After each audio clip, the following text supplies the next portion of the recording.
말씀을 선포하도록 하겠습니다. 오늘 말씀의 제목은 예수의 권위를 두고 말하다 라는 제목으로 말씀을 전하도록 하겠습니다. 오늘은 성령 강림 후 18주 영의 구원 푸니마 생명의 완성에 관한 말씀입니다.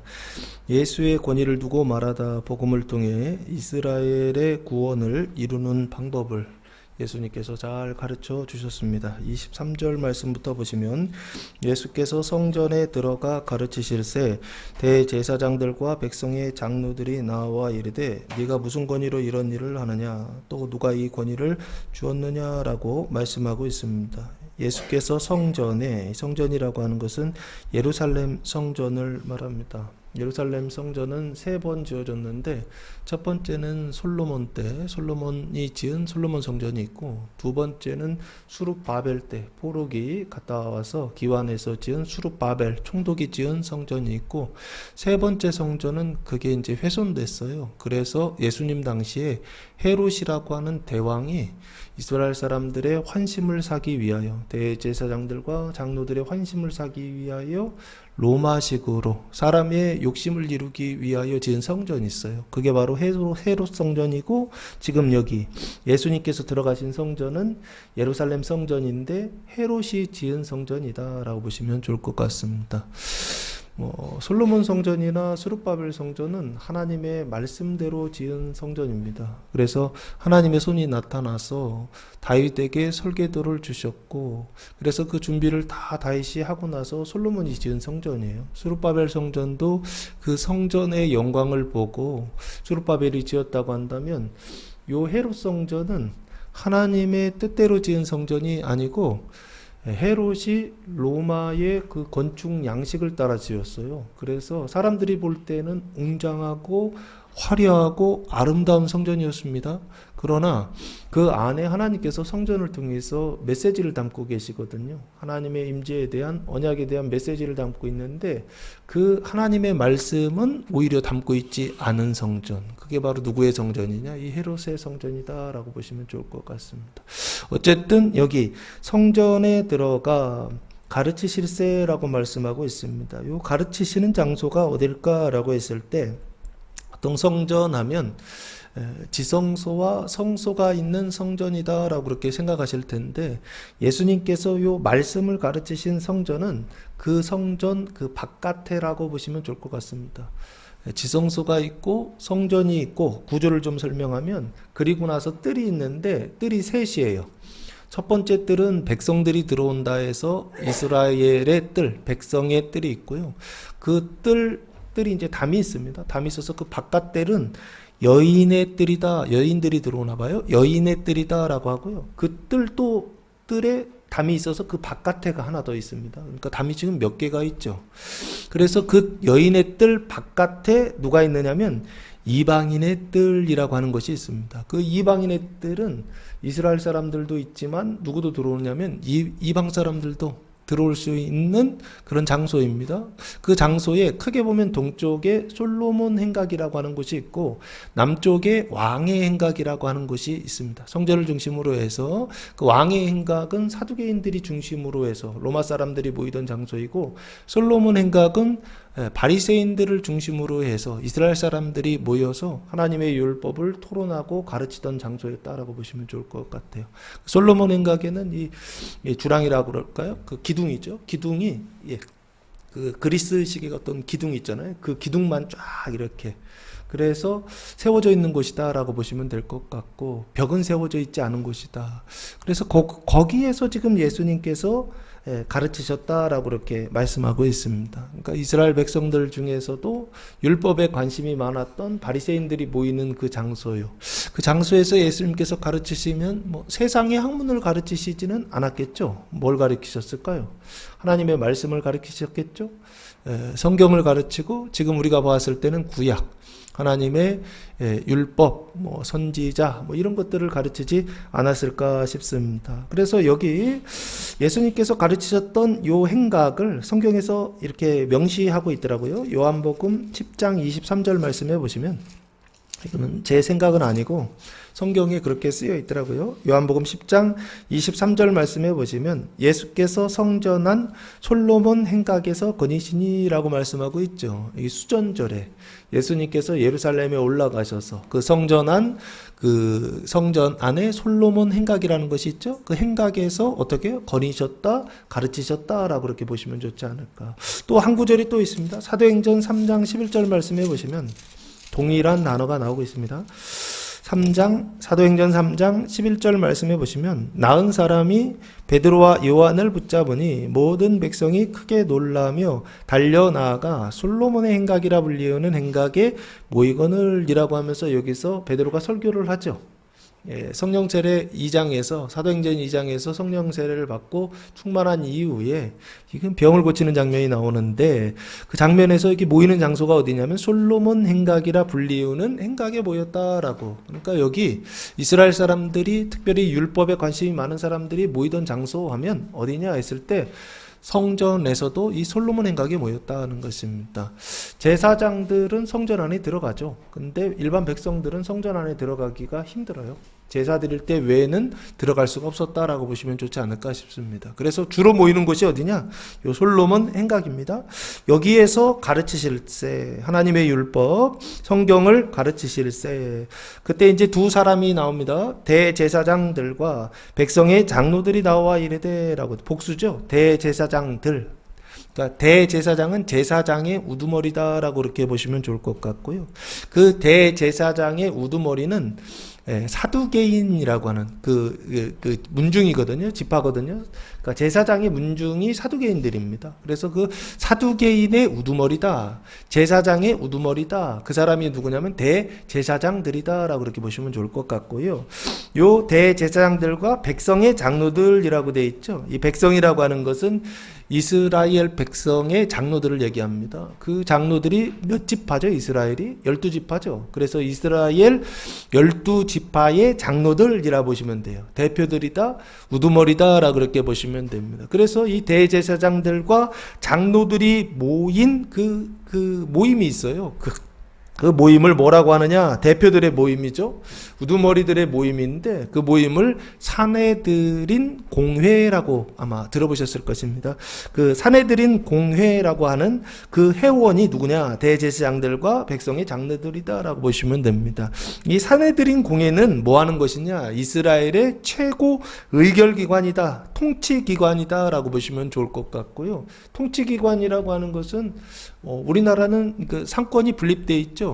행정부하고 사법부하고 뭐 의회 이렇게 셋으로 나눠져 있는데 여기에는 그 당시에는 재정이 일치된 사회입니다. 그래서 정치와 경제와 이 종교가 통합되어져 있다 보시면 좋을 것 같아요. 그 대표자들이다라고 보시면 이스라엘을 뭐랄까요? 뭐 법을 정하기도 하고 그리고 심지어는 그 법을 집행하기도 하는 어떤 그런 일들을 하는 사람들, 그 사람들이 바로 요 대제사장들과 백성의 장로들이다라고 보시면 좋을 것 같아요. 그래서 이 백성의 장로들이 등장한 이유는 뭐냐 했을 때 이 사람들이 통치에 뭐냐면 상징과 같은 사람들이다라고.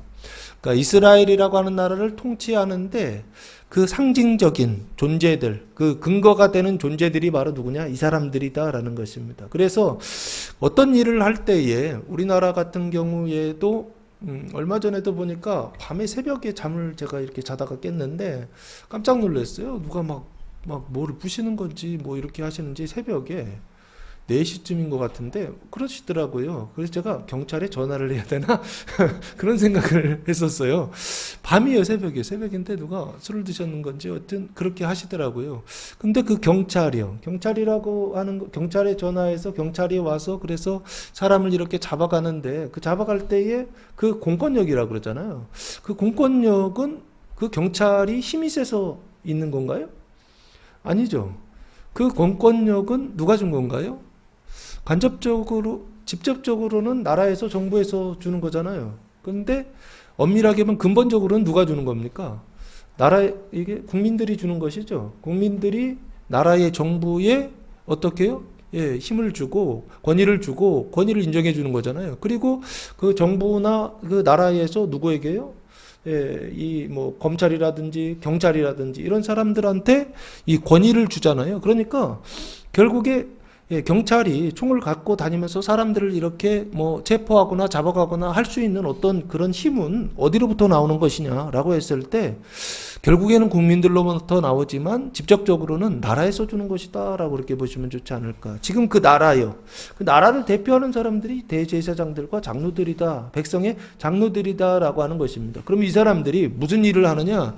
자기 시대에 나라를 통치하는데 그 권위를 수여하는 자들입니다. 권위를 부여해 주는 자들입니다.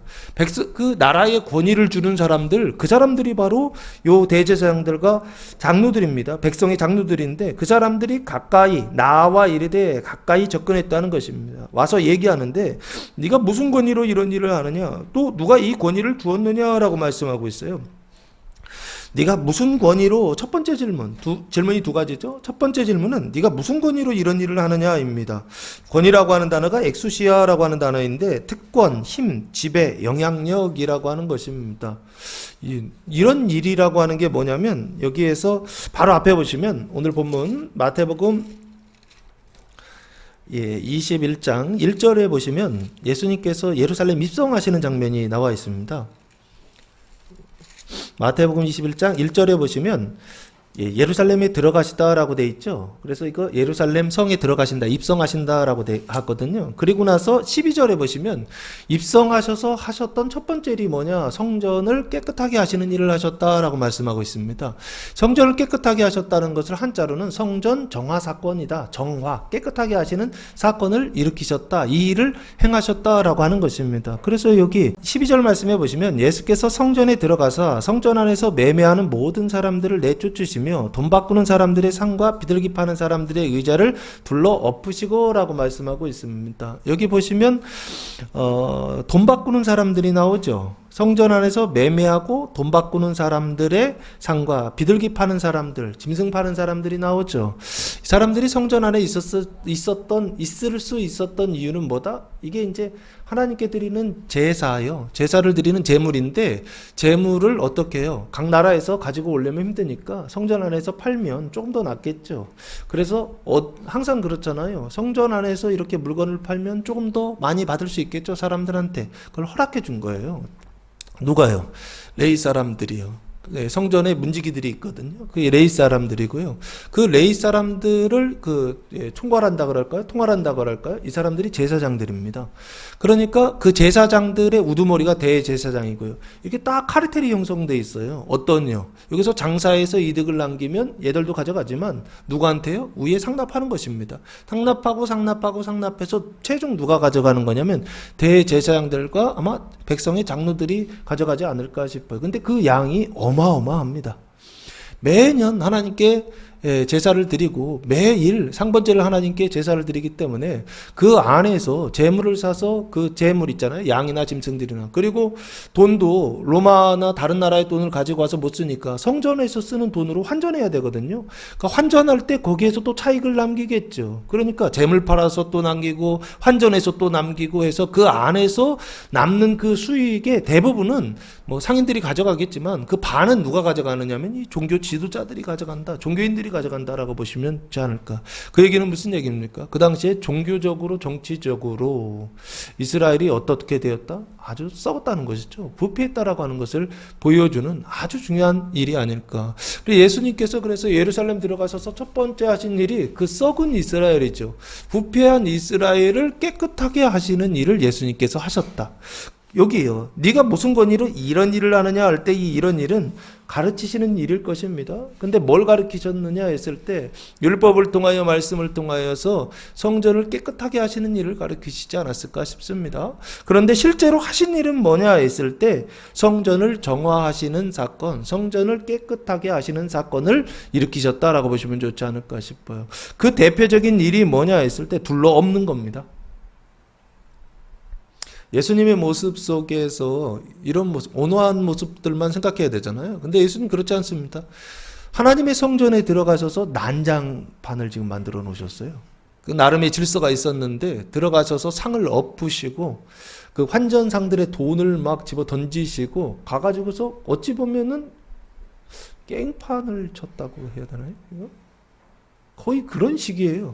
그러니까 그 성전의 질서를 유지하고 관리하고 책임지고 있었던 대제사장들과 장로들이 와서 그러는 거예요. 우리가 너한테 시킨 적 없는데, 우리가 너한테 권위를 준 적이 없는데 너는 지금 무슨 권위로 이런 일을 하느냐라고 묻는 것입니다. 난 준 적이 없다는 거예요. 우리가 권위의 상징이고 권위를 주는 자들인데 나는 우리가 준 적이 없는데 너는 지금 와가지고서 왜 이 일을 하고 있느냐라고 지금 무슨 권위로 이런 일을 하고 있느냐라고 지금 반문하고 묻는 것입니다. 그때 첫 번째 질문이 무슨 권위라고 하는 질문입니다. 여기 기억하세요? 무슨 권위로 이런 일을 하느냐라고 질문하고요. 두 번째는 누가 이 권위를 주었느냐. 조금 다르죠? 권위의 본질이라고 그럴까요? 의미라고 할까요? 그 본질은 무슨 권위라고 질문했다고 한다면 두 번째는 대상이죠. 대상이 아니라 누가 줬느냐 이게죠. 누가 주었느냐, 그 권위를 누가 줬느냐 하는 것입니다. 우리는 안 줬다는 거예요. 그런데 이 권위를 누가 줬느냐라고 이렇게 두 가지 질문을 합니다. 여기 누가 이 권위할 때 누가라고 하는 단어가 티스라고 하는 의문 대명사를 사용했습니다. 뜻은 여러 가지가 있는데요. 무엇, 누구, 어디 뭐 이런 뜻이에요. 24절 말씀에 보시면 예수께서 대답하시되 이 두 가지 질문에 대해서 24절에서 대답하십니다. 대답하시는데 예수님께서 대답하실 때는 항상 대꾸법으로 거꾸로 대답하십니다. 1번에 대해서 먼저 대답하시는 게 아니고 2번에 대해서 먼저 대답하시고 나서 28절부터는 1번에 대하여서 대답하십니다. 그 첫 번째, 두 번째 질문에 대하여 예수님께서 이렇게 대답하십니다. 나도 이 말을 너희에게 물으리니 너희가 대답하면 나도 무슨 권위로 이런 일을 하는지 이르리라 라고 말씀하고 있습니다. 그러면 너희가 이제 예수님께서 오히려 질문을 받으시고 나서 다시 반문하시는 것이죠. 대답하시는 것이 아니라 반문하시면서 대답하십니다. 조건부로 대답하겠다는 것입니다. 어떤 조건이냐라고 했을 때 너희가 대답하면 나도 대답하겠다라고 하는 것입니다. 나도 무슨 권위로 이런 일을 하는지 무슨 권위라고 돼 있죠. 그러면 이것은 1번입니까? 2번입니까? 1번 질문에 대답하겠다라는 얘기죠. 그렇죠? 그럼 이 얘기입니다. 그러면서 그 뒤에 나오는 그 질문은 뭐에 대한 대답이냐면 2번 질문에 대한 대답입니다. 누가 권위를 주었느냐에 대한, 누가 이런 권위를 주었느냐에 대한 대답을 예수님께서 간접적으로 어떻게 하시냐면 대답하고 계시다라고 보시면 좋을 것 같습니다. 25절 말씀해 보시면 요한의 세례가 어디로부터 왔느냐? 하늘로부터냐? 사람으로부터냐? 이렇게 질문하시면서 예수님은 어떻게 해요? 2번에 대한 대답을 지금 하고 계시다라는 것입니다. 요한은 누구인가요? 세례 요한을 말합니다. 그리고 세례라고 하는 것은 요한의 세례는 어떤 세례였죠? 물 세례였죠. 예수님의 세례는요. 불과 성령으로 세례를 베푸실 것이다 라고 되어 있었죠. 그러면 여기 요한의 세례는 어떤 세례냐라고 했을 때 이런 거 물세례입니다. 물세례. 근데 그 물세례가 가지고 있는 의미가 뭐냐라고 했을 때 마태복음 3장 11절 말씀해 보시면 이런 말씀이 나와 있습니다. 마태복음 3장 11절 말씀해 보시면 나는 너희로 회개하기 위하여 물로 세례를 베풀거니와 내 뒤에 오시는 일은 나보다 능력이 많으시니 나는 그의 신을 들기도 감당하지 못하겠노라. 그는 성령과 불로 너희에게 세례를 베푸실 것이요 라고 말씀하고 있습니다. 여기 회개하기 위하여 물로 세례를 베푼다 그랬죠. 그러니까 요한의 세례는 뭘 위한 세례다? 회개를 위한 세례죠. 이해되십니까? 예수님의 세례는 불과 성령으로 세례를 베푸시는데 그럼 그 세례는 무슨 세례일까요? 회개를 넘어서 있는 세례겠죠. 그렇죠? 요한의 세례는 물세례이고 그 물세례는 회개를 위하여서 주는 세례입니다. 그럼 예수님의 세례는 불과 성령으로 주는 세례이고 이거는 그 물세례를 넘어서 있는 세례다라고 보시면 됩니다. 그 예수님의 세례는 뭘까요? 칭의와 중생을 위한 세례입니다. 하나님 나라에 들어가기 위한 세례, 이 세례를 예수님께서 베풀어 주신다는 것입니다. 그 세례 받으셨나요? 요한의 세례, 사람의 세례만 받으셨나요? 아니면 예수님의 세례, 물과 성령으로 거듭나는 세례를 받으셨나요? 지금 세례 요한이 지금 증언하고 있는 것입니다. 근데 이 세례 요한이 말하는 것은 회개를 위한 세례다라고 이렇게 말씀하고 있습니다. 근데 누구의 회개를 위한 것이냐 했을 때 이스라엘 백성들에게 전했잖아요. 그래서 이스라엘의 회개를 위한 세례를 베푼 자, 그 사람이 바로 누구냐면 세례 요한이다라고 보시면 좋을 것 같고, 예수님이 일부러 세례 요한을 등장시킨 이유는 뭐냐 했을 때 오늘 본문 말씀이 그걸 지금 말하고 있다라는 것입니다. 이스라엘의 참된 회개요.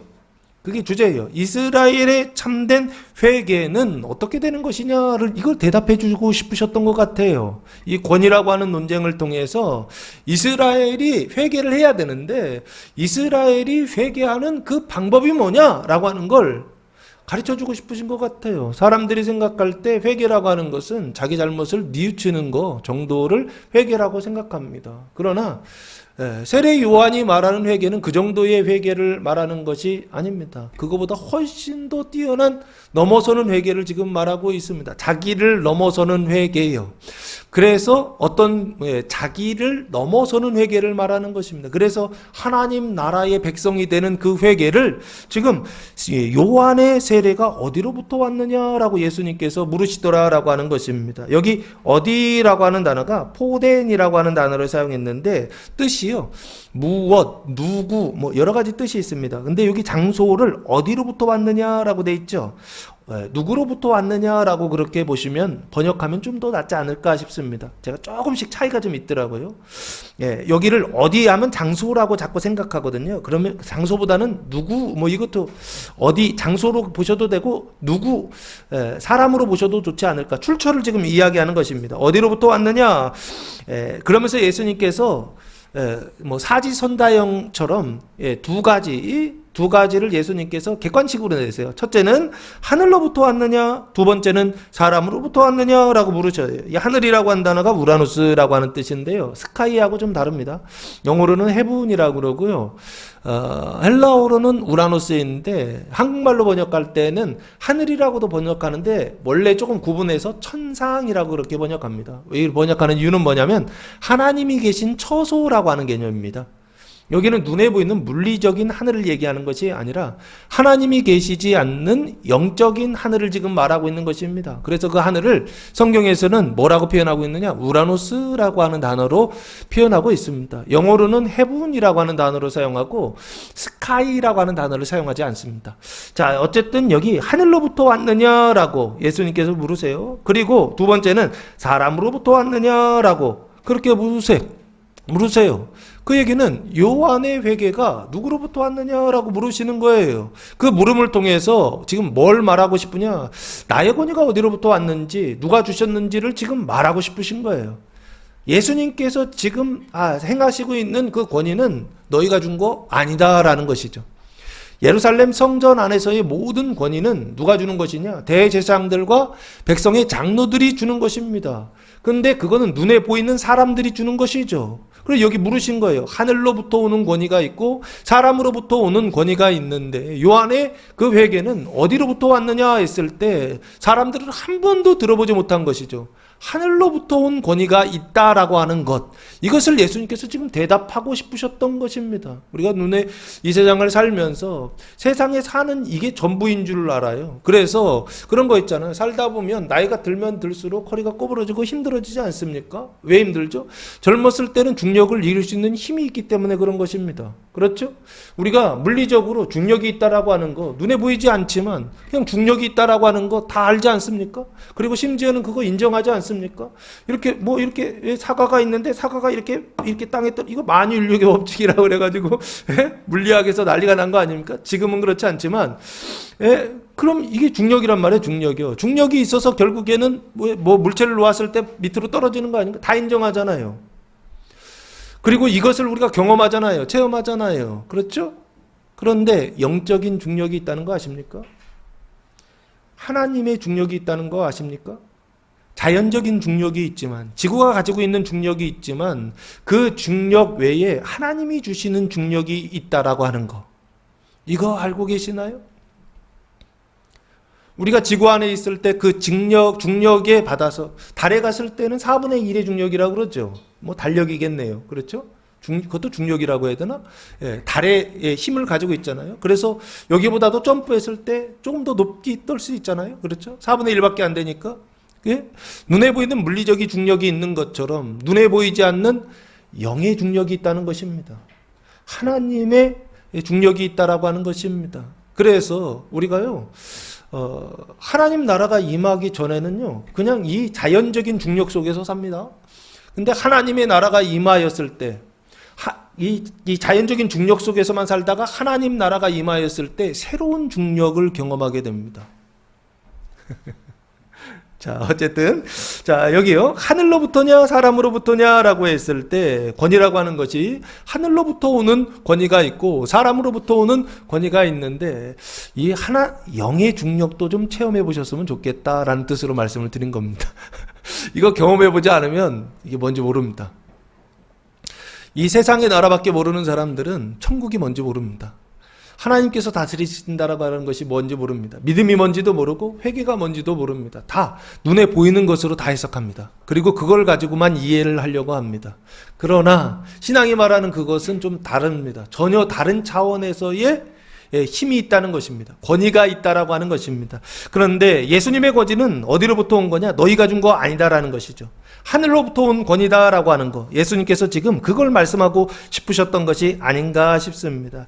그들이 서로 의논하여 이르되, 대제사장들과 백성의 장로들이 서로 의논하여, 이 의논하다라고 하는 단어가 생각하는 것이고 숙고하는 것이고 논의하는 것인데 철저하게 논의하다라는 뜻입니다.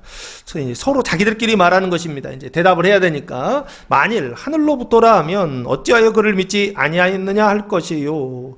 26절, 만일 사람으로부터라 하면 모든 사람이 요한을 선지자로 여기니 백성이 무섭다 하여. 27절, 예수께 대답하여 이르되 우리가 알지 못하노라 하니라고 대답합니다. 그러니까 결국에 두 가지가 무서웠던 것입니다. 두 번째가 백성이 무섭다라고 되어 있죠. 사람으로부터라 하면 이 얘기는 백성들은 선지자로, 요한을 선지자로 여겼다. 그러니까 하늘로부터 왔다라고 그렇게 생각하고 있었다는 것입니다. 그럼 반대되는 것이죠. 백성을 반대하는 것이기 때문에 백성들이 돌을 쳐서 죽일 수 있단 말이에요. 그러니까 어떻게 해요? 백성들을 무서워하여 대답하지 못하고, 그럼 위에도 똑같이 반대로 해석하시면 됩니다. 하늘로부터라 하면 누군가 무서웠던 거예요. 이해되십니까? 사람으로부터 했을 때 백성들이 무서웠잖아요. 그러면 여기 하늘로부터라 하면 여기 쓰여져 있지 않지만은 누군가 무서웠던 것입니다. 어찌하여 그를 믿지 아니하였느냐 할 것이요 라고 할 때, 이 누가 무서웠느냐 했을 때 제가 볼 때에는 이것입니다. 하늘로부터 온 것을 믿지 않는 자들을 무서워했던 것이 아닌가 싶어요. 요한이 선지자다라고 하는 것을 부인하고 반대했던 사람들이 있었던 것 같아요. 백성들은 그것을 인정하고 시인했지만 그걸 반대하던 사람들이 있는데, 그게 바로 누구냐 했을 때 종교 지도자들입니다. 사두개인들과 바리새인들이 그걸 반대했던 것 같아요. 그러니까 자기 어떤 부류들이죠. 자기가 우두머리들이니까, 대제사장들과 백성의 장로들이 우두머리들이니까 그 밑에 있었던 같은 부류의 사람들이죠. 문중 사람들이라든지 뭐 집안 사람들이라든지 종교적인 어떤 공동체, 자기 공동체 사람들이 어떻게 하고 있느냐라고 했을 때 하늘로부터 온 것을 부인하고 있었다라고 하는 것입니다. 그런데 하늘로부터라고 그렇게 대답하면 이 사람들이 좋아할까요? 싫어할까요? 당연히 싫어하겠죠.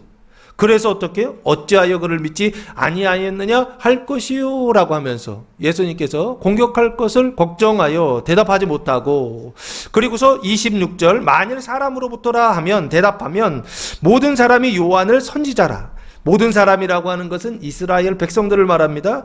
요한을, 세례 요한을 선지자. 이 선지자라고 하는 것은 프로페테스라고 하는 단어인데 미리 말하는 자, 영감을 말하는 자입니다. 그 영감이 하나님이 주시는 것입니다. 하나님이 주시는 메시지를 어떻게 해요? 받아서 말하는 자, 영감을 받아서 말하는 자로 여겼다라고 하는 것입니다. 그 얘기는 하늘로부터 왔다라고 인정했다라고 하는 것입니다. 누가? 이스라엘 백성들이에요. 그래서 백성이 무섭다요. 백성과 의견이 충돌하는 것, 그것 때문에 무서워하여, 그 죽음을 무서워하는 것이죠. 무서워하여 이러지도 못하고 저러지도 못하는, 이렇게도 대답하지 못하고 저렇게도 대답하지 못하는 질문을 예수님께서 지금 하고 계신 것입니다. 그래서 27절 예수께 대답하여 이르되 우리가 알지 못하노라 하니 라고 말씀하고 있어요. 이건 뭔가요? 즉답을 회피하는 것이죠. 이 사람들은 알고 있어요. 알고 있는데 이렇게 대답해도 손해가 오고 저렇게 대답해도 어떻게 되는 것입니까? 전혀 이익이 되지 않으니까 어떻게 해요? 이렇게도 대답하지 않고 저렇게도 대답하지 않는 방법을 선택한 것이죠. 그게 바로 뭐예요? 모르겠다입니다. 이거 모르겠다 누가 자주 쓰죠? 대답을 회피하려고 하는 사람들이 자주 쓰는 이 대화법이죠. 이거 누가 써요?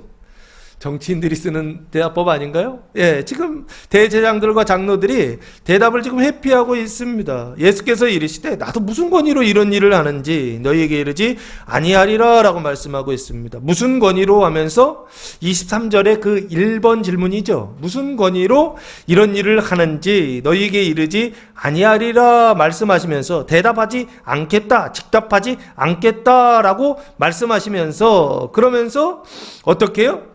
2번 질문에 대하여 예수님은 대답을 하신 것입니다. 그게 바로 뭐냐라고 했을 때 누가 이런 권위를 주었느냐라고 했을 때 너희가 준 거 아니다라는 것이죠. 사람이 준 거 아니다라는 거죠. 예루살렘의 성전을 중심으로 한 종교 지도자들이 준 권위 아니라는 것이죠. 누가 준 권위냐? 하늘이라고 하는 것이 하늘이 주신 권위다라는 것입니다. 그 하늘이 주신 권위요. 세례 요한의 권위는 세례 요한의 회개는 하늘로부터 왔다는 것입니다. 하늘이 주신 권위다라는 것입니다. 그래서 이것을 통해서 예수님 말씀하시고 싶으셨던 것은 뭐냐라고 했을 때 이스라엘의 회개는 어디로부터 온다? 하늘로부터 온다는 말을 하고 싶었던 것입니다. 우리가 하는 회개는 사람으로부터 오는 회개입니다. 우리가 하는 뉘우침은요, 사람으로부터 오는 뉘우침이 되게 많이 있습니다. 나 자신으로부터 오는 뉘우침이나 다른 사람으로부터 지적해서 다른 사람으로부터 오는 회개 이런 것들이 많이 있습니다. 그러나 그런 회개를 넘어서서 다른 회개가 하나 있습니다. 어디로부터 온다고요? 하늘이 주시는 권위요. 그 권위를 통하여 오시는 회개가 있다고요. 그 회개를 예수님께서 지금 말씀하고 있는 것입니다. 그걸 웨슬리의 회심이라고 할 때 그 회심이라고 설명했던 것입니다. 사람이 가지고 있는 마음이 있는데 그 마음을 어떻게 해요? 하나님의 마음으로 바꾸시는 회심이요, 회개요. 그걸 지금 뭐라고 표현하고 있느냐? 여기요. 예수님께서 하늘이 주시는 권위라고 그렇게 표현하고 있는 게 아닌가 싶습니다. 이스라엘의 회개는 하늘로부터 온다라고 하는 것입니다. 그 하늘이 뭐냐? 하나님의 말씀입니다. 그 하나님의 말씀이 어디 기록되어 있죠? 성경에 기록되어 있습니다. 그 성경이 지금은 구약과 신약이죠. 그 구약과 신약, 하나님의 말씀, 성경으로부터 뭐가 오느냐? 진정한 이스라엘의 회개가 온다는 것입니다. 회개하기를 원하십니까? 하나님의 회개의 은총 안에 있기를 원하십니까? 성경을 읽으시기 바랍니다. 다른 방법으로는 소용이 없습니다. 내가 하는 회개, 내가 하는 뉘우침, 내가 하는 반성, 이거 세상 사람들도 다 합니다. 사람이 하는 회개 얘기하고 싶었던 게 아니에요. 하나님이 주시는 회개가 있습니다. 그 회개는 존재 자체를 바꾸십니다. 그 타락한 아담의 후손에서 이제는 의로운 하나님의 용서받은 백성으로 바꾸시는 회개예요. 이 회개를 어디로부터 오느냐라고 했을 때 사람으로부터 오는 회개가 아니라 하늘로부터 오는 회개, 하나님으로부터 오는 회개, 그 회개를 가지고 이 일을 하고 있다. 하늘로부터 오는 그 권위를 가지고 이 일을 하고 있다라고 지금 예수님께서 첫 번째 대답하고 있는 게 아닌가라는 생각을 해봅니다. 이스라엘의 구원을 완성하기 위한 회개입니다. 이 회개는 회개의 시작을 얘기하는 게 아닙니다. 이스라엘의 구원을 완성하기 위한, 영생을 완성하기 위한, 칭의를 완성하기 위한 회개를 지금 말씀하고 있습니다. 이 회개는 어디로부터 오느냐? 사람으로부터 오는 것 아니요. 하나님으로부터, 하늘로부터 온다라고 지금 예수님께서 대답하고 있더라라고 하는 것입니다. 그래서 25절에 아까 요한의 세례가 어디로부터라고 장소를 얘기했잖아요. 근데 누구로부터 오느냐라고 번역해도 된다라고 했던 게 하늘로부터냐 사람으로부터냐 할 때, 이 대조할 때 하늘이라고 하는 것은 존재가 아니고 대상이잖아요. 장소잖아요. 장소 개념이잖아요. 근데 그 뒤에 개념은 사람이란 말이에요.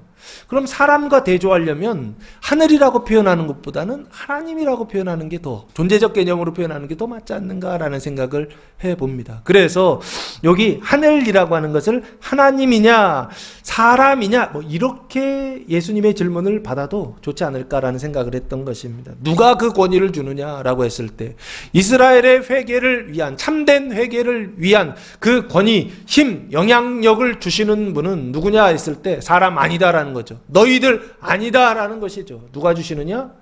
예루살렘 성전 언약을 주셨던 하늘로부터 하나님으로부터 오는 권위, 그 권위를 가지고 지금 이 일, 성전을 깨끗하게 하시는 일, 이스라엘을 근본적으로부터 깨끗하게 하시는 그 수원을 깨끗하게 하시는 일을 하신다라고 예수님께서 대답하셨다라고 하는 것입니다. 자, 그래서 이르지 아니하리라라고 하는 것은 결국에 대답하지 않겠다, 즉답하지 않겠다라고 하는 것인데 종교 지도자들은 그 두려워서 하지 않았잖아요. 백성이 두려워서, 그리고 종교인들이 두려워서 대답하지 않았는데, 그 죽음을 무서워해서 대답하지 않았는데 예수님도 지금 무서워해서 대답하지 않는 걸까요? 아니죠. 예수님은 죽음이 무서워서 대답하지 않는 거 아닙니다. 대답하지 않는 그럼 이유는 뭘까요? 이유는 죽음의 때가 아직 이르지 않았기 때문에 대답하시지 않는 것이 아닌가 싶습니다. 대답이 신중하고 직접적으로 대답하시지 않고 있어요. 나중에 보시면 돌아가실 때가 됐을 때에는 직접적으로 대답하십니다. 나 죽여라 이런 식으로요. 근데 여기에서는 간접적으로 대답하세요. 왜 그럴까요? 아직 죽을 때가 되지 않았기 때문에 하는 것입니다. 예수님이 지금 예루살렘에 들어가실 때에는 지금 보시면은 일요일이나 월요일, 보통 이렇게 보시면 좋을 것 같고, 예수님 돌아가실 때에는 금요일입니다. 금요일 오후 3시에 돌아가십니다. 그러니까 그 금요일이 언제입니까? 이스라엘 절기로 보면은 6월절이죠. 그 6월절 날 뭐를 잡죠? 어린 양을 잡죠. 그 어린 양을 잡아서 어떻게 합니까? 임방에 바르고 문설주에 바르지 않습니까? 그 어린 양의 피를 바르는 그날에 예수님 돌아가셔야 되는데 지금 돌아가시면 안 된단 말이에요. 그러니까 예수님 어떻게 하신다고요? 미꾸라지처럼 빠져가십니다. 도망다니시고 피해가십니다. 왜요? 죽어야 될 때 죽어야 되는데, 하나님의 뜻대로 죽어야 되는데, 죽지 말아야 될 때 죽으면 그건 순교인가요? 순교 아닌가요? 순교 아닙니다. 하나님이 뜻대로 죽어야 순교입니다. 근데 지금 여기요, 지금은 죽어야 될 때가 아니기 때문에 예수님 어떻게 하신다고요? 즉답을 피하시더라라고 하는 것입니다. 어쨌든 28절 말씀에 보시면, 그러나 너희 생각에는 어떠하냐? 어떤 사람에게 두 아들이 있는데 맏아들에게 가서 이르되 얘 오늘 포도원에 가서 일하라 하니 라고 말씀하고 있습니다. 그러나 너희 생각에는 어떠하냐 하면서 1번에 대한 대답을 예수님 안 하겠다 그러셨잖아요. 근데 안 하겠다는 것은 직접적으로 대답하지 않겠다는 뜻입니다. 근데 뒤에 보시면 비유처럼 대답을 하세요. 간접적으로 대답하시는데 이 대답은 뭐에 대한 대답이냐? 1번 질문에 대한 대답입니다. 무슨 권위로 이런 일을 하느냐에 대한 대답을 예수님께서 28절부터 이 비유로서 이렇게 대답하시더라라고 하는 것입니다. 너희 생각에는 어떠하느냐 물으시고 비유로 말씀하십니다. 첫 번째 대답에, 질문에 대한 대답을 해주십니다. 무슨 권위로 일하느냐에 대한 대답을 하십니다. 어떤 사람에게 두 아들이 있는데 맏아들에게 가서 이르되 얘 오늘 포도원에 가서 일하라 하니, 어떤 사람이 아들이 둘이 있으니까 어떤 사람은 아버지죠. 아버지인데 포도원을 가지고 있어요. 그럼 포도원 주인이죠. 그렇죠? 그러면 그 포도원이 이스라엘이에요. 그러면 그 이스라엘 민족이거든요. 그 이스라엘 민족의 주인이신 분이세요. 그분이 누구세요? 포도원을 만드신 분이죠. 그게 하나님이세요. 하나님이 만드셨다 그러거든요. 여기요. 그럼 어떤 사람은 결국에 포도원 주인이신 아버지 하나님을 말합니다. 그 아버지에게 두 아들이 있다라고 말씀하고 있어요. 두 아들이라고 하는 것은 하나님의 아들이죠. 하나님의 후사라는 뜻입니다. 그 후사라고 하는 것은 아버지의 재산을 물려받을 자라는 뜻이죠. 상속자라는 뜻입니다. 있는데 아직은 받지 않았고 그걸 물려받을 사람입니다. 두 아들이 있는데 첫 번째 아들이요. 맏아들에게 가서 이르되라고 말씀하고 있습니다. 맏아들은 장남이죠. 장남은 누구예요? 이스라엘 사람들, 백성들을 말한다라고 보시면 좋지 않을까 싶습니다. 그 마다들은 대부분 이스라엘 사람들인데 이스라엘 사람들 중에 누구냐면은 대제사장들과 장로들, 백성의 장로들이다. 예루살렘을 중심으로 해서 종교 생활을 하고 있었던 지도자들이다. 대표자들이다라고 보시면 좋지 않을까. 그래서 사두개인들과 바리새인들이 마다들에 속한 사람들이라고 보면 좋지 않을까 싶고요. 마다들에게 가서 말합니다. 오늘이라는 단어가 세메론이라는 단어를 사용했는데 지금이란 뜻입니다. 지금 어디에 가서 포도원에 가라라고 되어 있습니다. 이 포도원은 이스라엘 민족 나라를 말합니다. 포도원에 가서 뭐하라? 일하라라고 말씀하고 있어요. 이 일한다라고 하는 것은 포도원에 포도나무가 잘 자랄 수 있도록, 그래서 열매를 맺을 수 있도록 일하는 것이죠. 그게 바로 구원입니다. 그 구원을, 이스라엘의 구원을 위해 일하라라고 예수님께서 그렇게 명령합니다. 그때 29절 보시면 대답하여 이르되 아버지 가겠나이다 하더니 가지 아니하고 라고 말씀하고 있습니다. 그러니까 마다들이 대답하죠. 아버지 가겠나이다. 이 아버지라는 단어가 퀴리오스라고 하는 단어를 사용했습니다. 원래 뜻은 권위에 있어서 최고 통치자, 하나님, 왕, 뭐 이런 뜻입니다. 주인이란 뜻인데, 근데 번역을 아버지라고 그렇게, 그러니까 아버지를 퀴리오스, 주인이라고 그렇게 부르는 것 같아요. 자녀들이 아버지를 주인이라고 그렇게 불러요. 여자도 남편을 부를 때 퀴리오스, 주인님 이렇게 부릅니다. 과거에 그랬다는 것입니다. 지금 이랬다가는 큰일 납니다. 지금 그러시면 안 되고, 과거에는 자녀들이나 아내가 남편을 부를 때, 그렇게 아빠를 부를 때 퀴리오스, 주인님 이렇게 불렀단 말이에요. 여기 오늘 집에 가서 그렇게 한번 해보시기 바랍니다. 아버지 가겠나이다 하고, 가라고 하니까 가겠나이다 라고 순종하죠. 대답하고, 그리고서 말만 하고 가지 아니하고 라고 말했어요. 실제로는 행동하지 않았다. 포도원에 가서 일하지 않았다 라고 그렇게 말씀하고 있습니다. 그리고 나서 두 번째 30절, 둘째 아들에게 차나백에 가서 또 그와 같이 말하니, 포도원에 가서, 오늘 포도원에 가서 일하라 라고 말하니 대답하여 이르되, 둘째 아들이 대답합니다. 실소이다 하였다가 그 위에 뉘우치고 갔으니. 그럼 이 둘째 아들은 누굴까요? 이스라엘 사람들입니다. 그런데 이스라엘 사람들 중에 최하류의 사람들, 죄인들이라고 보시면 됩니다. 그 사람들이 누구냐? 예수님 31절에 이렇게 말씀하시네요. 세리들과 창녀들이 너희보다 먼저 하나님 나라에 들어가리라. 이 사람들은 누구냐? 세리와 창녀들이다라고 보시면 좋지 않을까 싶습니다. 그러니까 종교인들과 그리고 비종교인들이라고 그럴까요? 종교는 가지고 있지만 종교 생활을 제대로 못하고 있는 사람들이요. 하나님의 말씀을 지키고 있지 못하는 사람들이요. 나 거기 들어가고 싶지만 그 사람들이 배척하는, 교회에 못 들어오게 하는 사람들이요. 그런 죄가 많은 사람들이요. 그 사람들이 지금 세리들과 창녀들이다라고 그렇게 말씀하고 있는 게 아닌가 싶습니다. 그래서 요 세리와 창녀들은 누구를, 이스라엘의 세리와 창녀들이거든요. 비유적으로 신앙적으로 누구를 얘기하느냐? 유대인들 입장에서 봤을 때 세리와 창녀들과 같은 죄인들이 있어요. 그 사람들이 바로 누구냐면 사마리아를 중심으로 해서 종교 생활을 하고 있었던 그런 종교 지도자들이 있습니다. 북이스라엘이라고 하는, 우상 숭배하고 있었던 사람들이 있어요. 그 사람들을 지금 대표하고 있는 게 아닌가라는 생각을 해보았습니다. 대답하여 이르되 둘째 아들에게 실소이다. 처음에는 노라고 대답하고 나서 그 후에 나중에 뉘우치고 갔으니 회개하고 갔다는 얘기는 포도원에 일하러 갔다는 얘기죠. 그래서 아버지의 말씀에 순종했다는 얘기죠. 그래서 갔으니 31절, 그중 그 둘 중에 누가, 마다들과 둘째 아들 중에 누가 아버지의 뜻대로 하였느냐라고 예수님께서 어떻게 해요? 질문을 하세요. 질문을 받고 나서 대답하시지 않고 나서 반대로 질문하세요. 누가 아버지의 뜻대로 하였느냐라고. 아버지의 뜻대로 하였느냐라고 하는 이 질문을 통하여 예수님은 지금 뭘 하고 있느냐? 첫 번째 질문에 대한 대답을 하고 계신 것입니다. 무슨 권위로 이런 일을 하느냐라고 하는 그 질문에 대하여 무슨 권위냐라고 했을 때 내가 가지고 있는 권위는 하나님의 뜻으로부터 나온 권위다라고 예수님이 대답하고 있더라는 것입니다. 이스라엘이 하나님 나라 회개하고 이스라엘이 하나님 나라에 들어가기 위해서는 어떤 권위가 있어야 되느냐라고 했을 때 이 권위입니다. 하나님의 뜻으로부터 나온 권위요.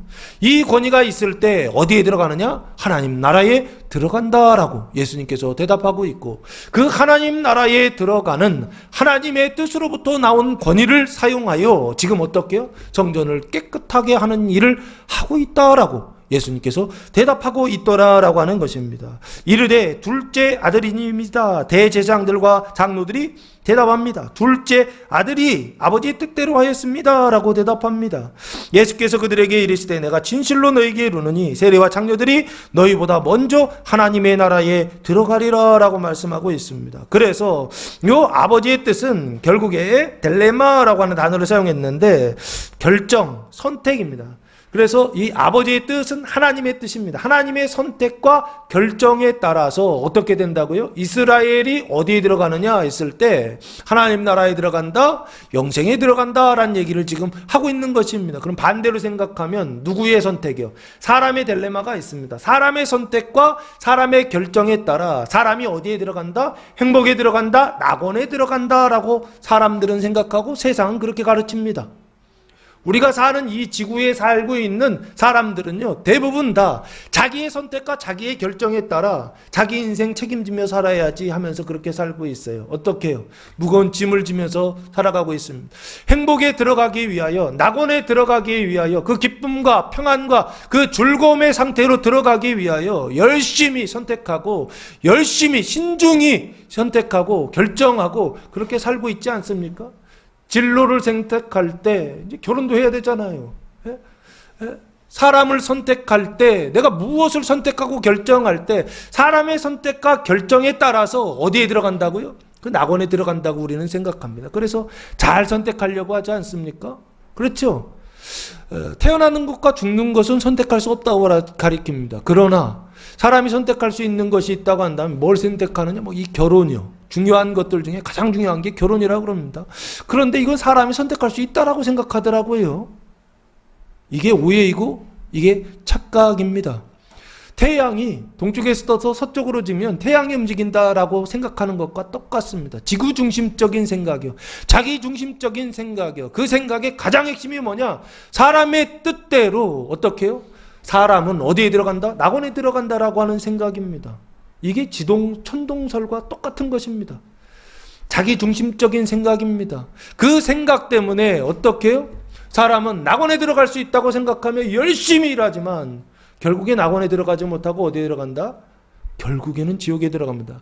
1단계, 2단계, 이렇게 1단계, 2단계까지는 마귀들도요, 뱀들도요, 낙원을 줍니다. 근데 문제는 3단계에서 한 번에 다 뺏어갑니다.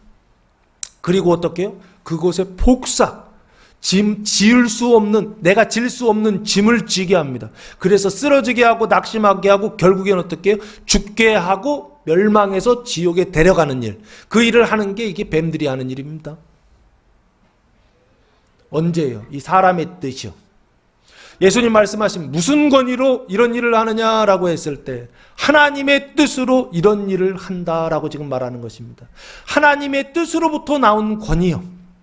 하나님의 뜻으로부터 나오는 그 권위로 이런 일을 한다라고 예수님께서 말씀하고 있더라는 것입니다. 그 뜻이, 그 선택이, 그 결정이 어디에 기록되어 있느냐? 성경 구약에 기록되어 있습니다. 그래서 그 구약을 오래된 약속이다 그러잖아요. 언약입니다. 그 언약 속에 담아 놓으셨어요. 그 언약이 하나님의 뜻대로 행하는 그 언약이 뭐냐라고 했을 때 시편 78편 15절, 오늘 우리 교독했던 말씀입니다. 시편 78편 15절 말씀에 오시면 시편 기자가 이렇게 노래하고 있습니다. 광야에서 반석을 쪼개시고 매우 깊은 곳에서 나오는 물을 흡족하게 마시게 하셨으며 또 바위에서 시내를 내사 물이 강같이 흐르게 하셨으나라고 말씀하고 있습니다. 여기 언제 하신 일이죠? 홍해 건넌 이후에 광야에서 하신 일이죠. 그렇죠? 그 광야에서 언제 하셨습니까? 출애굽기 17장에 하셨네요. 하나님께서 출애굽기 17장에 반석에서 물이 나오게 하셨던 그 사건을 지금 이렇게 광야에서 반석을 쪼개신다라고 말씀하고 있다고요. 대제사장들과 백성의 장로들이요, 그 이스라엘과 예루살렘과 그 성전의 그 중심이요, 여러분 그 마음의 중심이요, 그 영과 혼과 육의 그 중심이요, 그 중심에 뭐가 있느냐라고 했을 때 반석이 있어요. 반석이요. 그 반석이 뭐냐 뭐냐라고 했을 때 하나님의 뜻에 반대하는 반석이 있습니다. 그 반석이 뭐냐? 사람의 뜻을 따라 살아가는 반석입니다. 자기의 행동을 따라서, 자기의 선택을 따라서, 자기의 결정을 따라서 낙원에 들어간다라고 하는 반석이요. 그 반석을 어떻게 하시느냐? 깨뜨리신다라고 언약하셨더라고요. 반석을 깨뜨리시고, 그리고 나서 매우 깊은 곳에서 나오는 물처럼 흡족하게 마시게 하셨다라고 말씀하고 있습니다. 반석을 쪼개시는 사건이 이번 주에 있을 것입니다. 여러분 안에 있는 그 완악한 그 마음을 완전히 쪼개시는 일들을 주님께서 과거에 언약하셨고, 예수님께서 오늘 이 복음을 통하여서 그 성취하셨고, 오늘 이 자리에서 그 일들이 이루어지고 있습니다. 예수님께서 그 일을 이번 주에 하실 것입니다. 반석을 쪼개시는 일을 하실 것입니다. 사람의 뜻을 쪼개시는 일을 하실 것입니다. 사람의 그 딜레마요, 그 뜻을 따라서 살아가는 그 마음이요, 그 마음의 반석을 하나님께서 쪼개셔서, 그래서 그곳으로부터 뭐가 나오게 하시느냐? 여기요, 흡족하게 마시는 일을 하실 것입니다. 그 생명의 물이죠. 그걸 생명수라고 그럽니다. 그 하나님의 물을 흡족하게 마시는 일을 하실 것입니다. 그래서 누가 사느냐? 이스라엘이 삽니다. 그리고 나서 또 바위에서 시내를 내사 물이 강같이 흐르게 하신다.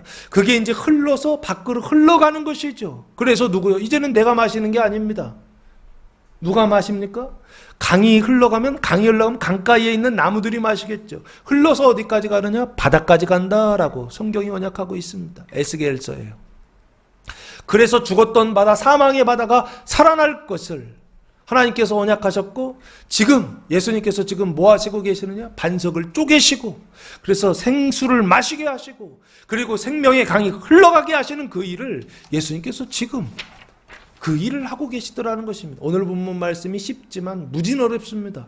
왜 어렵느냐? 완전히 다 감추어져 있습니다. 제가 지금 하는 얘기도 무슨 얘기인지 모르실 거예요. 그러나 들어보시기 바랍니다. 예수님이 지금 두 가지 대답을 하고 계시는데, 이 두 가지 대답은 쉽게 눈으로 볼 때 명분은 권위에 대한 싸움이었지만, 실제적으로는 이 일을 통하여 예수님께서 하시는 일은 뭐냐? 반석을 쪼개시는 일을 하시더라는 것입니다. 대제사장들과 백성의 장로들은 어떤 사람들이냐라고 했을 때 마지막 반석과 같은 사람들이었습니다. 가장 단단한 반석과 같아서 사람의 뜻밖에 몰라요. 그 뜻을 따라서, 그 선택과 그 결정에 따라서 살아가고 있었던 사람들, 예루살렘 성전을 그렇게 운영하고 있었던 사람들, 그 반석을 쪼개시는 일을 예수님 지금 하고 계시더라는 거예요. 성전 정화 사건은 무슨 일이냐라고 했을 때 예수님께서 반석을 쪼개시는 사건이었다라고 하는 것입니다. 그리고 나서 두 번째 무슨 권위로 일을 하느냐라고 하는 이 대답은 생수를 마시게 하는, 이스라엘로 하여금 회개하고 영생을 완성하게 하시는 그 대답이 바로 오늘 이 예수님께서 하시던 이 대답이었다라고 하는 것입니다. 생수를 마시게 하는 대답이다라고 하는 것입니다. 그래서 사람의 뜻이요, 그 사람의 뜻은 뭐냐라고 했을 때 이 사람의 뜻은 이런 것이 아닐까 싶습니다. 자기의 행위를 통하여서 구원에 이르려고 하는 것이거든요. 이것을 행위 언약이다라고 말씀드렸죠. 그런데 믿음을 통하여서 천국에 가는 언약이 있었죠. 이걸 은혜 언약이다라고 말씀드렸죠. 하나님의 뜻이라고 하는 것은 은혜 언약을 말하는 것이요, 이 사람의 뜻이라고 하는 것은 행위 언약을 말하는 것입니다. 그 행위 언약이 기초하고 있어요. 그래서 사람의 행동을 통하여 내가 어떻게 하느냐에 따라서 내 인생이 달라진다. 세상이 정말 그렇던가요? 그런 부분들도 어느 정도 있을 것입니다. 그러나 열심히 살았습니다. 세상에 많은 사람들이 정말 죽을도록 열심히 삽니다. 그런데 그만큼, 그렇게 열심히 사는 만큼 그 결과가 보장되던가요? 그리고 반대로요, 게으르게 살고 열심히 살지도 않고 대충 살고 악하게 사는 사람들, 세상에 잘 되는 사람들 겁나게 많지 않던가요? 평생을 열심히 삽니다.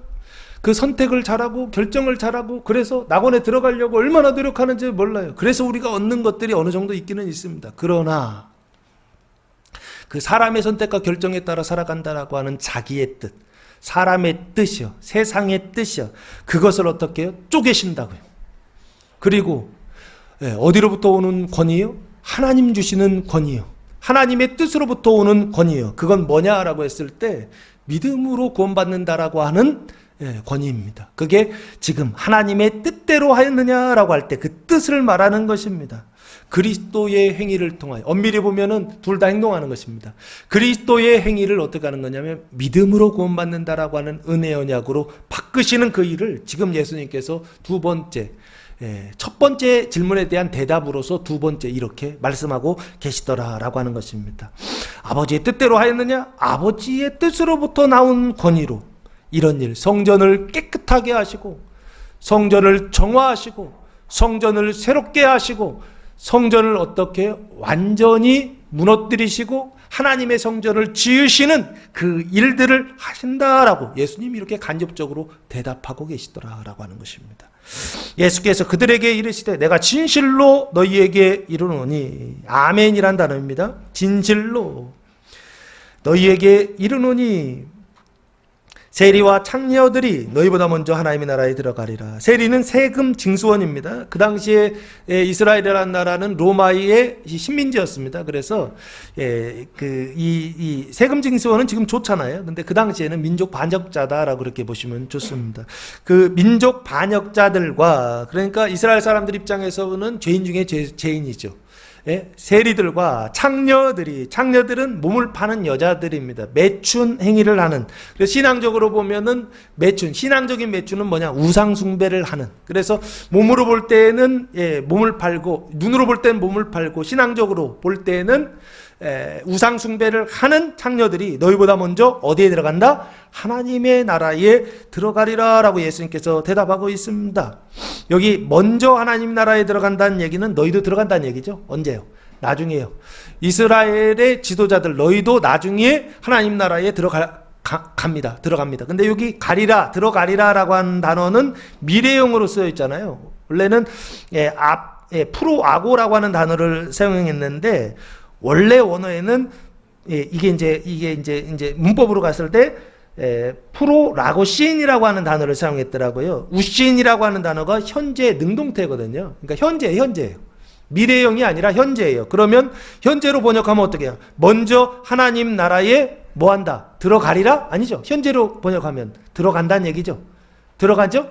그런데 들어갔는데 현재 완료형이 아니라 진행형이다 보면 들어가고 있다라고 보시면 더 좋지 않을까. 과거로부터 지금까지 현재까지도 계속 들어가고 있다라고 보시면 더 좋지 않을까 싶습니다. 세리와 창녀들이 너희들보다 먼저 하나님 나라에 들어가고 있다라고 그렇게 보시면 좋지 않을까 싶습니다. 나중에 너희도 어떻게 해요? 들어가리라라고요.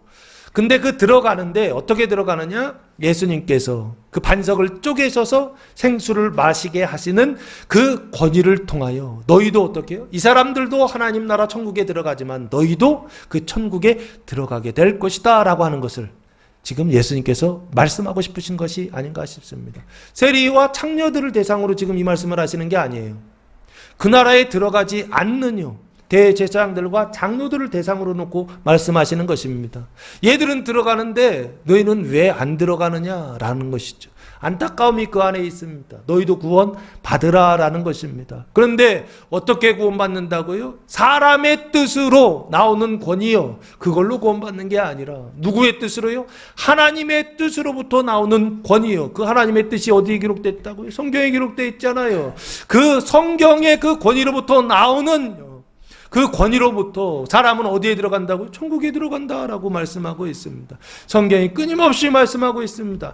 자기의 행위를 통하여 구원을 받는 것이 아니라 예수님께서 하신 그 일을 믿음으로 구원받는다라고 하는 것을 구약과 신약을 통하여 끊임없이 말씀하고 영생에 들어가는 방법은 오직 믿음으로 구원받는다라고 하는 것을 말하고 있는데 이스라엘 백성들과 그리고 백성의 장로들과 대장들은 항상 뭐를 갖고 있냐? 반석처럼요. 깨지지 않는 반석처럼 뭘 가지고 있느냐? 사람의 뜻을 가지고 사람의 선택과 사람의 결정과 사람이 주는 권위를 가지고 어디에 들어간다? 제사도 드리고 천국에도 들어간다라고 하는 이런 생각을 가지고 있더라.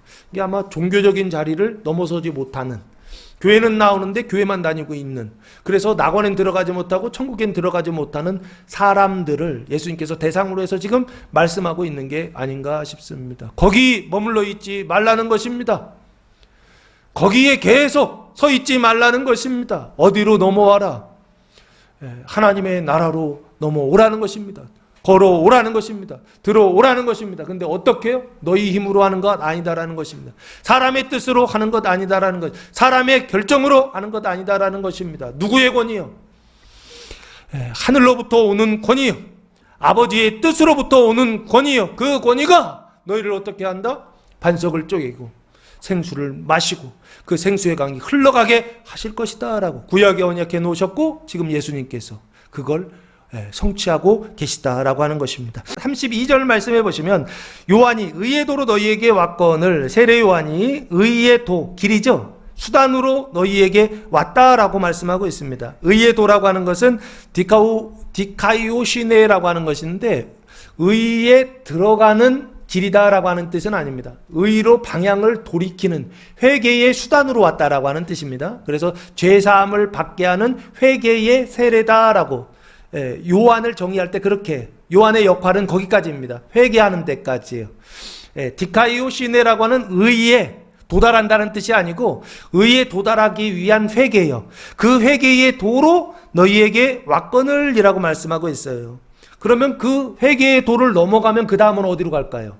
칭의로 가는 것입니다. 칭의 중생, 하나님 나라로 들어가는 것입니다. 너희는 그를 믿지 아니하였으되, 요한이죠. 요한을 믿지 않았다. 그 얘기는 회개하지 않았다는 것이죠. 죄사함을 받는 회개를 받지 아니하였으되 세리와 창녀는 믿었으며, 이 믿었다라고 하는 것은 결국에 믿고 회개하여 회개의 은총 속에 들어왔다는 얘기죠. 그러면 이제 두 번째, 너희는 이것을 보고도, 이건 뭔가요? 예수님께서 성전을 깨끗하게 하시고 정화하시는 이 일을 보면서도 끝내 뉘우쳐 믿지 아니하였다라고 말씀하고 있습니다. 그러면 여기 끝내 뉘우쳐 믿지 아니하였다라고 하면, 반대로 얘기하면 세리와 창녀는 믿었다는 얘기죠.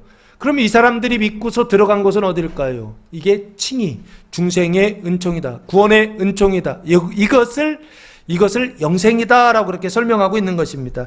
이 이스라엘은 영생에 이르지 못했는데 세리와 창녀들은 믿고 영생의 칭의에 이르렀다라고 그렇게 말씀하고 있습니다. 이것을 사도 바울은 이렇게 권면하고 있습니다. 빌립보서 2장 12절 말씀해 보시면, 빌립보서 2장 12절 말씀해 보시면, 그러므로 나의 사랑하는 자들아, 너희가 나 있을 때뿐 아니라 더욱 지금 나 없을 때에도 항상 복종하여 두렵고 떨림으로 너희 구원을 이루라 라고 말씀하고 있습니다. 이 너희는 구원받은 사람들입니다. 근데 이 구원받은 사람들에게 구원을 어떻게 하라? 이루라, 완성하라 라고 말씀하고 있습니다. 지금 오늘 본문 말씀은 완성하는, 이스라엘의 회개를 완성하고 이스라엘의 믿음을 완성하여 그 영생을 완성하는, 이스라엘의 언약을 완성하는 말씀이다 라고 보시면 좋을 것 같아요. 그래서 여기 뉘우쳐 믿지 아니하였다는 것입니다. 근데 세리와 창녀는 믿었다는 것입니다. 그래서 그 구원을 완성하고 있다는 것입니다. 너희도 어떻게 하라? 완성했으면 좋겠다라고 하는 것을 예수님께서 어떻게 해요? 이렇게 간접적으로 대답하고 있더라라고 하는 것입니다. 그래서 너희는 이것을 이라고 할 때, 이것은 성전을 정하는 사건이요, 그 성전은 눈으로 볼 때는 헤롯 성전이지만 눈으로 보지 않을 때는 이 성전은 무슨 성전입니까? 요한복음 2장 21절 말씀해 보시면, 요한복음 2장 21절 보시면 눈에 보이지 않는 성전을 예수님 말씀하십니다. 그러나 예수는 성전된 자기 육체를 가리켜 말씀하신 것이다 라고 말씀하고 있어요. 성전된 자기 육체라고 되어 있죠. 육체라는 단어가 소마라고 하는 단어입니다. 사르크스라는 단어를 보통 사용하는데 육체라고 하는 단어를 소마를 사용했어요. 그러니까 소마가, 예수님의 소마가 뭐다? 성전이다 라고 그렇게 말씀하고 있죠. 그런 성전이라는 개념이 눈에 보이는 건물이라는 개념에서 눈에 보이지 않는 예수님의 육체가 성전이다라는 개념으로 예수님께서 바꿔주셨어요. 지금 이것을 보고도 성전을 깨끗하게 하시는 건 표징입니다. 표적입니다. 눈에 보이는 표적을 통하여 눈에 보이지 않는 메시지, 눈에 보이지 않는 진짜 구원이 무엇인지를 예수님께서 말씀하고 싶으셨던 것입니다.